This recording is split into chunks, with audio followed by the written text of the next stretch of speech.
building the relationship, having better returns than a lot of other LP sides. And then also being in the markets we're in. We're in these high growth markets that a lot of people want to be in. And they just don't have the opportunity to go buy product in these markets because there's so many out-of-state investors coming. And we have opportunity here. So that's been a key part as well. This is your daily real estate syndication show. I'm your host, Whitney Sewell. Our guest today, man, he quit after 6 months of his JOB. He graduated college, was on this direction, and then quit. Talk about pushback from family, friends, people who loved him.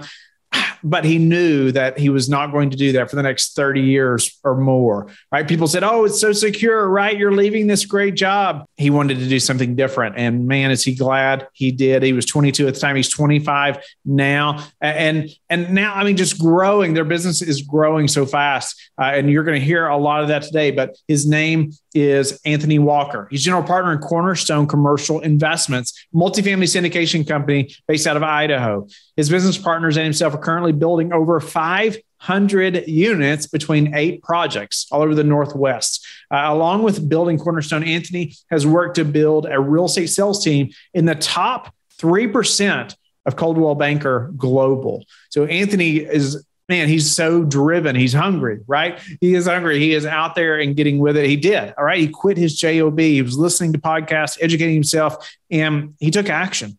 He knew that he could do this. And so he did. He stepped out there, and you're going to hear some struggles that he experienced at, so let's say being 25 and you're trying to hire people that are older than you, or you're talking to investors who are very seasoned and they're thinking, am I really going to give this young guy my hard-earned $50,000, $100,000, $200,000? You're going to hear how he combated that and how he's successful in doing it as well.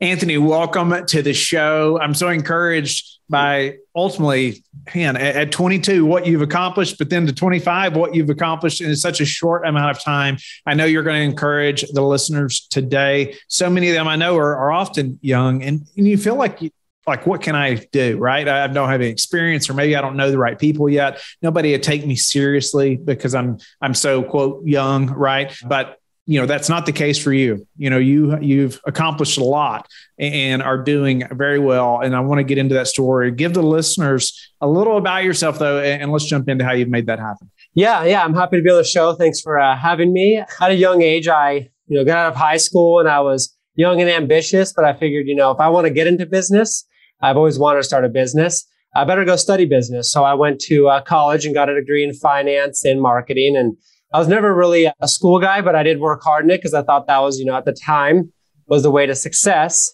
And then I quickly graduated college, and then I went over I wanted to start a tech company. At the time, I was like, I love technology. I saw the way to building massive wealth in technology. And that lasted about 6 months and about 500 episodes of Bigger Pockets while I was sitting there bored at work. One day I was just like, you know what? I'm done with this. And I quit my job with, a little bit of savings and lots of ambition, moved back to Coeur d'Alene, Idaho, where I'm at now. And from there, I had no idea what I was going to do. I was going to wholesale real estate, maybe try the Burr method, buy, rehab, and then kind of learned what real estate agents do and thought, hey, that might be a good path. I can make some quick money, and got my license and actually found a lot of success there. Grew with my business partner now, John, who's business partners in both of my businesses. Grew that, and we became top 3% in Coldwell Banker Global. And then from there, John had already been dabbling in the syndication world, and we went on to, I went on to join him, and now me and my 2 business partners manage. I'm the chief investment officer, and we grew Cornerstone Commercial Investments. So, and then kind of got to where I am today. That's incredible. I want to hear a little about you, going to college, you graduated college, you thought you're going to do this tech company, and 6 months later, quit. Speak to that time frame, and maybe even, did you receive any pushback? What did family think? You were still young at the time. Maybe parents were like, Anthony, what are you doing? Speak to some of that. That's great. I was, I read Rich Dad Poor Dad like every, young, ambitious real estate investor back in college. And so it's always been on my mind. And then I went and worked at this tech company. And at a tech company, you sit in a chair for about 8-9 hours a day. And, at the time I was a media coordinator. So in one year, I would always be listening to real estate podcasts, and it just kind of, just got me to the edge. And yeah, when I first quit my job. I was 6 months in and my manager was pretty upset, but I was like, you know what? I got to chase this dream. And she understood, gratefully. Of course, they're, not happy to lose me. I'm sure they didn't make too much money 6 months later with an employee. And then I remember, vividly, my aunt was like, Anthony, why are you quitting this corporate job? You have a good job. You can grow that. You can, retire by the time you're 65 with a, great retirement. And I was like, that's just not the past, just not the future. I mean, and it's actually funny. I saw her a couple months ago and she's just like, talking about how successful I am now. Like, how'd you do it? And I'm like, I took the step, but it's been a journey. That's incredible. I appreciate you just being transparent about some pushback there as well. And what I'd love to say too about that time frame is like, you were 22, right? You were 20. So even if it was a flop, how bad could it be, right? How bad could it be? You still had time to, recorrect or pivot or, change course, right? Especially at that age. That's exactly right. I figured if I, wasn't successful by 30, then, maybe I'd go back and work a job. Then I still have 35 years to build, the 9-to-5 wealth, but found some early success. So I'm very grateful for that. Speak to that early success, maybe a couple of the key steps that you took to gain the success, whether it's other mentors or people that you met in the business, or whether you seeked out coaching or, and then let's get to, how you got to syndicating as well. Yeah. So I think a lot of my early success was I put a lot of hours in, there's no doubt there, and a lot of hours listening to Bigger Pockets podcast, Real Estate Syndication show, Ken McElroy, and reading books. I spent a lot of time researching and studying even before I jumped in. And I still do that to this day. If I'm at the gym, I'm listening to a podcast. If I'm, have extra time, I try to read a book when I'm not spending it with friends or family. And then a lot of my other success comes from, really who you surround yourself with. I wouldn't say that when I first started, I didn't have a mentor that was a real estate mentor. I had a very loving family and, my parents pushed me and all that stuff, but they're not entrepreneurs, so they don't really understand what that is. But a lot of it was I met my two business partners now, John and John, and they've been a lot of, keys to my success. And I cannot talk highly enough about them and how highly enough, finding a business partner is amazing because they help push you every day, especially if you can find someone that has other key traits and you have, certain traits and you guys, can work together. It really skyrockets your success. So grateful I met, John actually first, John Nichols Jr., met him first in the real estate business. He's actually an agent. We now have our team together. And I met him because I was told that I shouldn't list a commercial deal, when I first got started. So I co-listed it with him. And then we ended up never selling it, but building this relationship. And that's been a really big thing to my success. And then consistency. I'm in the office every day early and working until late right now because I have the time and energy to do so. And I've stayed consistent the last 2.5 years, day in and day out. You mentioned a couple of key points there. Obviously, educating yourself. You were listening to podcasts. You're reading books. Any recommendation? I don't typically ask for book recommendations, but I do read a lot, and I love book recommendations. But is there anything that stood out to you early on that really helped you a lot? Yeah, of course, Rich Dad Poor Dad. Everyone's read that one. That's kind of an obvious. That one was huge. And then another book that was really good to me was called The Impossible by Tim Grover. And then his new book, I can't remember the name, but Tim Grover, just on athletes and how they perform. It's very similar to how you should perform in business in my mind. And I read that back in college, and that was an amazing book to read. And then recently I read a book called 4,000 Weeks, Time Management for Immortals. That one was been recently a very pivotal book, just on managing time, especially when you have a lot of opportunity in life. Now, those two books have been huge impacts in my life. It's incredible. That's two books I don't think I've ever heard of. So I'm going to look them up today. So that's great. Yeah, I appreciate that.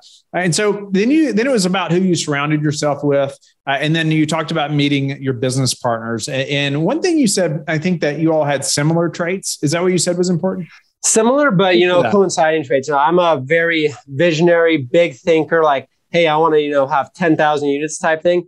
And my business partner, as he'd say, he's an integrator. He's very good at managing people and kind of managing the day to day. And that's why he's now the chief operating officer and I'm the chief investment officer. And then my other business partner, John, who actually started Cornerstone when, at first is also John Nichols, their father, son. He's the CEO because he's got 30 years of real estate experience. So when we have investors coming to us, we want them to see that, hey, this is, not just two young punks. It's, 3 very experienced people. And, there's ever a question about the length of experience, we have one business partner that's got 30 years experience. So that's always beneficial. Yeah, for sure. And then speak to your consistency. What was consistent, or what have you been or a focus to be consistent on, right? There's so many things we could do every day. Consistency is key. I mean, that's why we do a daily show, right? And so what's taken the most importance in your time to be consistent about? Yeah, I mean, I would say a couple of things, just being in the office and making, if you're first starting in this, you're trying to find a deal, consistently putting offers in and underwriting deals and learning the industry. I mean, the only way you're going to learn how to underwrite a deal in this industry is by doing it over and over and over. And that's my opinion, but that's the way that I've learned it, and I've learned it very well that way. And then relationships. I get coffee and lunches with people constantly. I'm getting a lunch later today, and this person's never worked with me before. But another example, I've been getting coffee with this one guy who I look up to every 6 weeks for the past 2 years. And he's finally worked with us 2 years later, and he's going to be a potential instrumental investor. Just building that relationship and consistently meeting with him and being, in front of these people is a great way to build, this business, this relationship. What are struggles now that, maybe being 25, has had that you didn't expect when operating a business like this? Yeah, I'm hiring employees that are a lot older than me a lot of times, and just making sure that there's that clear distinction that I am young, but I am experienced, and I strive to be a good leader. And then when you're working with investors in this industry, especially 40, 50, 60-year-old seasoned investors, they always question how well the operations are with a 25-year-old. Does this 25-year-old actually know how to underwrite a deal, or does he know how to manage an asset and whatnot? And that's why it's a key part to having my two business partners, and one of them having that experience, that more long-term experience, has been instrumental as well. So hiring an employee that's older than you, I can see that even more so than myself. I mean, I've thought about that even personally, but I'm older than you are. So there's less a gap anyway, right? Yeah. Most of our team, or a lot of them that we've hired, are older than I am. But when you're 25 or 22, it's very different, right? Speak to how you have handled that, or help the listener to think about that. Well, or maybe they've started a business or fixing to hire somebody, because we always talk about finding people that are smarter than you in their respective field, right? And oftentimes they're going to have experience. They're probably going to be older than you if you're 25, potentially. How did you handle that? Yeah, I mean, the first part is making sure you hire someone that's good. I mean, we have 2 full-time on Cornerstone. We have a couple other employees in our other business, and it's taken time to find the perfect employee. We're interviewing people, and we're looking at, resumes and whatnot, and then finding that person that's got the experience looking for. And then we do a lot of, I don't know if you heard the EOS system, but the entrepreneurial operating system, that's what we implement every day. So just setting forth standards like, hey, this is what we're trying to do this week or this month and this quarter, setting up goals so everyone's aligned, and then having those weekly meetings and running those meetings well. So they see as, hey, this company is being run efficiently and effectively, and they have this massive vision, and the employees have this massive vision of where the company can be. So, they understand if they put in the effort to help grow the business with us, they're going to be massively successful as well. Incredible. So speak to, and I didn't even expect this, but I think it's such a good topic as well. You talked about going in the EOS system, and it's a way to operate your business, right? I love how the big focus on just communication. You talked about meetings and running them well, and speak to how you do that a little bit. And we won't spend a ton of time on this, but what type of meetings, how many meetings, and let's talk about how they're ran a little bit. Yeah, we do multiple meetings for both of our businesses. They're called level 10 meetings. So we just have them very structured, hey, this is the segue. This, we review our goals that are 3 months down the road, and we review our yearly goals. Are we on track of those goals? What are the issues? We just have this very structured meeting. So everyone has time to talk. Everyone has time to go over the business type idea. And then we also have that. So that's the with the employees, and then me and my two business partners have our own separate, executive meeting, and we go over the bigger goals. How's this acquisition of this, 100 unit, or are we going to hit the goal to buy, X amount of units this year? And if not, how can we implement it and use our employees to help hit those goals? And just having them very structured and, within a certain amount of time, it's been very successful for us. And the book Traction is another book I would highly recommend reading about. It's all about those kind of meetings and how to run a business with the EOS system. No doubt about it. Everyone hates pointless meetings, right? But yeah. When they're structured like that, it's almost something you look forward to, right? You know, it's only going to take this long. I'm going to have a moment to talk about what my struggles are right now. You know, as a team member, I feel like I'm going to get heard, you know, by, the senior leaders, you know, like yourself. And so it's a great time then, and it's not wasted. I love the goal reviews and those things. So you also mentioned a moment ago, one of the struggles was, investors that are seasoned, maybe they've invested with lots of operators, many deals, they've seen some different cycles. And then it's like, okay, am I really going to put my 50,000, 100,000 with this 25-year-old guy? Talk about combating that a little bit, because I know there's listeners who have struggled with that or just have that mental block too. Whether they've even talked to that investor that's questioning, they still think that's going to happen. 100%. And that's, it's a struggle we've gone through and we've overcome successfully. We're in the growth mode right now. So we're, actively raising capital for one project and have 3 or 4 more that we've bought the land. And we do ground up development only right now. So that's been a really key as well. It gives us a little bit more time to raise the capital. But if we have an investor that's like, hey, I've invested in X, like we have an investor who's done like 170 LP deals and he's never lost money on a deal. So he knows exactly what he's doing. And, he flies over here, we buy him lunch and just a casual lunch. We're not going to bring him out to a nice steak dinner type idea because we'd rather get to know this guy and, see who he is. So we let him pick the lunch place. He picks a little, bar and grill in town. We buy him lunch and we just chat with him and build a relationship past, investing in real estate. And then, once he understands us and we're good people, good, honest people, he starts looking into our deals and realizes that we're in the growth mode. We're hungry. So we're giving, our splits right now are 85-15. So it's better than a lot of the industry because we're trying to attract a lot of investors and grow. And then, maybe we switch the model later as we kind of grow. That's similar to what Ken McElroy did. And that's been a huge success, building the relationship, having better returns than a lot of other LP sides. And then also being in the markets we're in. We're in these high growth markets that a lot of people want to be in. And they just don't have the opportunity to go buy product in these markets because there's so many out-of-state investors coming. And we have opportunity here. So that's been a key part as well. Yeah, that's great. So you structured your deals to have better returns. And so it attracts potential investors, maybe more so than normal. You're buying them lunch, you're reaching out to them, you're connecting on a deeper level than just sending an email or maybe a phone call, which I love that as well. And then in high growth markets that maybe they can get in. Speak to how do you coordinate the, who's willing to come for lunch or not? I mean, not every investor can take the time to fly in and meet you in person, right? Yeah, 100%. That's a lot of times the bigger investors that are very, dialed in, want to invest a good amount of capital. The other ones, I always try to do a Zoom call just like this with them, or even a phone call, but just, try to get like 30 minutes to an hour of just really diving in and building a relationship with them. I'd say at a young age, that's, one of my key characteristics is I'm good at sales, but I'm good at relationship building. So I'm really good at, finding a point to connect with in a conversation and getting them comfortable with us. In this industry, your product, in my opinion, isn't the real estate. Your product's the investor and catering to what they're looking for. And if you give an investor exactly what they're looking for, you're going to have a long-lasting relationship and a long-lasting business. Knowing what you know now, if you could look back when you were 22 or maybe we even go back to 18, what would you do different? Yeah, that's a, typical answer. I wouldn't do anything different, but there's a couple key things. I would probably just jump into the real estate syndication right off the bat and trying to raise capital. As I mentioned, I had to kind of learn what I wanted to do, become an agent, and we did well doing that. So I did learn a lot there, but I think I would have started, raising capital even earlier if I could.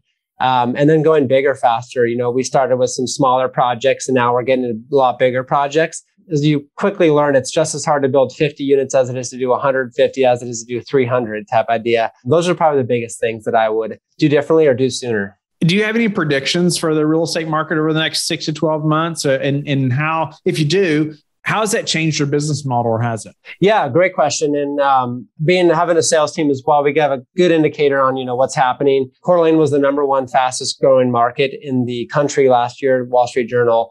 And then all of a sudden, now we're getting tons and tons of listings. It seems like there's a lot of emotion in the market right now. I think we had, 30% of our market got listed last week.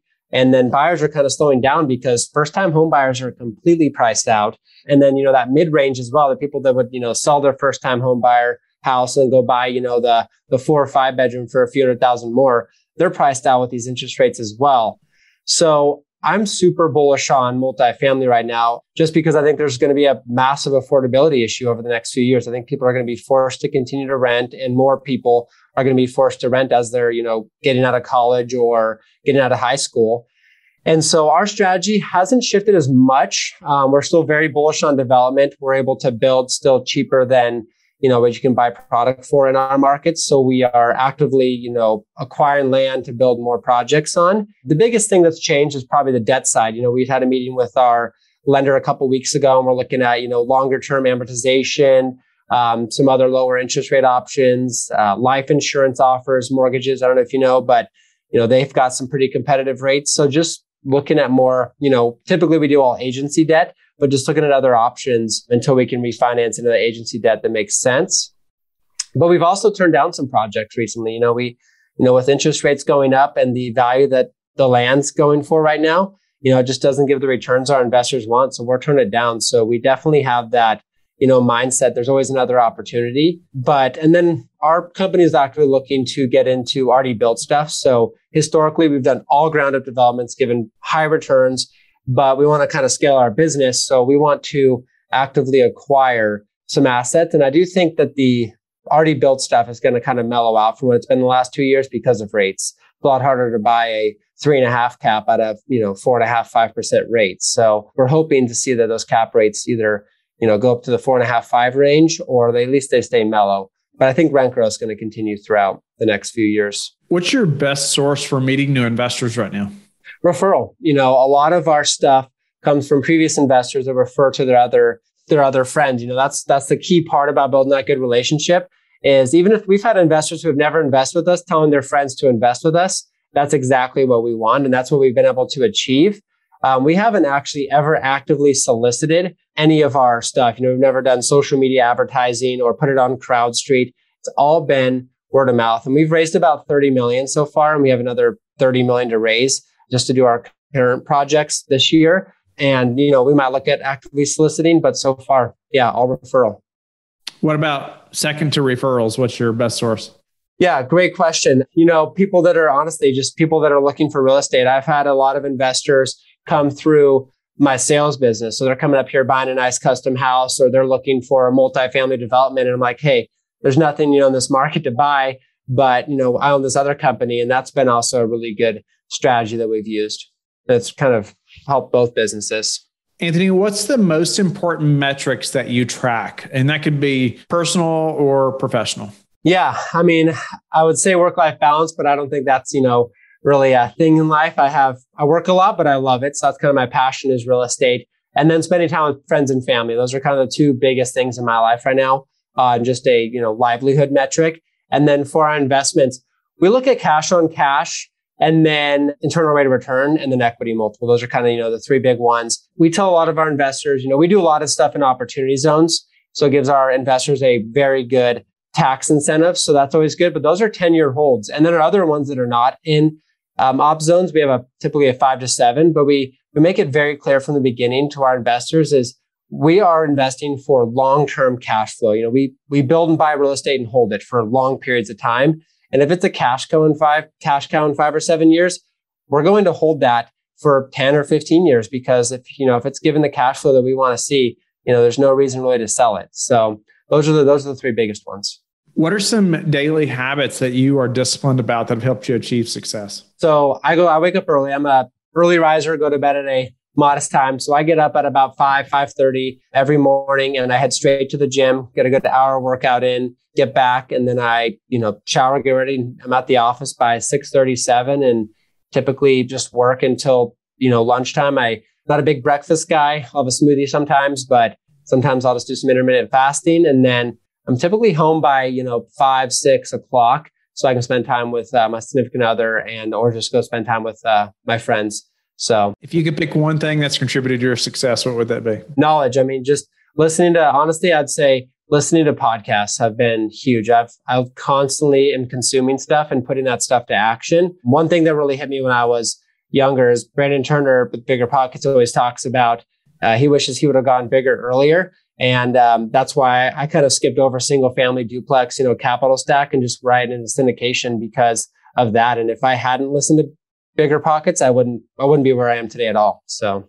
Yeah, it's great that you took that advice and put it to action. Yeah. Is there a way that you gather that information? A lot of us just consume so many podcasts and books. Is there a way that you found to, hey, I track these things I'm learning, and this is how I know I'm putting it into action, or any note taking? Yeah. I mean, if it's a good episode, I'll listen to it twice. A lot of times, if it's I remember episode 500 with Robert Kiyosaki. I'm a big Robert Kiyosaki fan. I think he's just. What he talks about is good. I listened to that one probably 3 or 4 times.